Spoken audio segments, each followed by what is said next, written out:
கட்டுகள் என்ன செய்யும் அப்படின்னு சொன்னா நம்மை செயல்பட விடாமல் தடுக்கும். செயல்பட விடாம நீங்க எந்தெந்த காரியத்துல எல்லாம் செயல்பட முடியாம இருக்கிறீங்களோ ஒண்ணு நீங்க நினைச்சுக்குங்க, கண்டிப்பாக நீங்க கட்டுக்குள்ள இருக்கிறீங்கன்னு அர்த்தம். செயல்பட முடியாதவர்கள் கட்டுக்குள்ளுக்குள்ள இருக்கிறாங்க. பாருங்க, ஒரு ஒரு ஒரு நபர் இடத்துல சொல்லும் போது ஒரு சிஸ்டர் சொல்றாங்க, இவரை நான் வெளியே போங்கப்பா வெளியே போங்கப்பா அப்படின்னு சொல்றேன், ஆனா வீட்டை விட்டு வெளியே போக மாட்டேங்கிறார் பாஸ்டர்.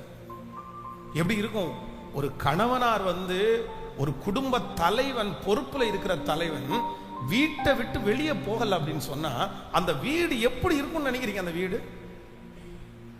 அந்த வீடு பொதுவா ஆண் மகனுக்கு அண்டர்ஸ்டாண்டிங் வேற, ஒரு கணவன் மனைவி அண்டர்ஸ்டாண்டிங். இப்ப நிறைய பேர் அப்படிதான் இருக்காங்க. அப்படின்னா ஜென்ஸ் மட்டும்தான் வேலைக்கு போகணுமா, ஏன் லேடிஸ் வேலைக்கு போதா, நீ வீட்டில் உள்ள வேலையெல்லாம் பாரு, நான் போய் சம்பாரிச்சுட்டு வரேன் அப்படின்ற ட்ரெண்ட் எல்லாம் இன்னைக்கு இருக்குது நிறைய பேர்.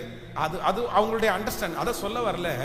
ஆனா சம்பாதிக்கணும், பிள்ளைகள் இருக்குது, அந்த பிள்ளைகளுக்கு கல்யாணம் பண்ணி வைக்கணும், அந்த பிள்ளைகளுக்கு படிக்க வைக்கணும். ஒரு கணவனார் இல்லைன்னா குடும்பத்தினுடைய தலைவன் வீட்டை விட்டு வெளியே போனாதானே 4 காசு சம்பாதிக்க முடியும். வீட்டை விட்டு வெளியே போனாதானே அந்த மனுஷனுக்கு ஒரு நல்லது. வீட்டுக்குள்ளேயே உட்கார்ந்துட்டு காலையிலிருந்து சாயந்தரம் வரைக்கும் வீட்டுக்குள்ள உட்கார்ந்து காய்கறி வெட்டணுமா, நான் கடைக்கு போகணுமா, இது வாங்கி தரணுமா, அது வாங்கி தரணுமா, எப்படி இது அப்படி இருக்க முடியுது? அப்படி கேட்ட அதுவும் ஒரு வருஷம் 2 வருஷம் இல்ல, வருகிற கொஞ்சம் வாடகையை வச்சு வீட்டுக்குள்ளேயே உட்கார்ந்த இல்ல. அது என்ன அப்படின்னா, நான் நம்புறேன் அந்த மனுஷன் எதுக்குள்ள இருக்கிறாங்க அப்படின்னா ஒரு கட்டுகளுக்குள்ள இருக்கிறாங்க. ஆனா ரொம்ப நல்ல மனுஷனா இருப்பாங்க, ரொம்ப எந்த கோபமும் பட மாட்டாங்க, திட்ட மாட்டாங்க, ஜெபம் பண்ணுவாங்க. கொண்டு நினைத்துக் கொள்ளுங்க, ஜெபம் மட்டும் பண்ணிட்டு பைபிள் மட்டும் வாசிச்சுட்டு வீட்டுல இருந்தா, நான் ஆவிக்குரிய வாழ்க்கையை தவறா சொல்லல, ஆனா வீட்டுக்குள்ள என் கணவனார் எப்பவும் பைபிள் வாசிட்டே இருக்காரு, ஜெபம் பண்ணிட்டே இருக்கிறாரு, அவ்வளவுதான். அவரை நம்ம உட்கார வச்சிட முடியுமா?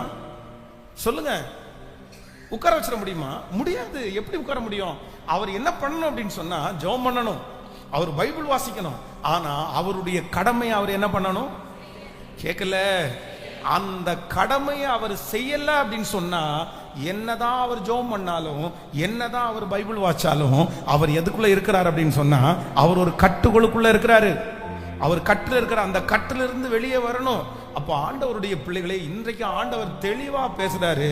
நம்ம செயல்பட விடாத எதெல்லாம் நம்மளை தடுக்குதோ அதெல்லாம் எது அப்படின்னா கட்டுகள். இன்னொன்று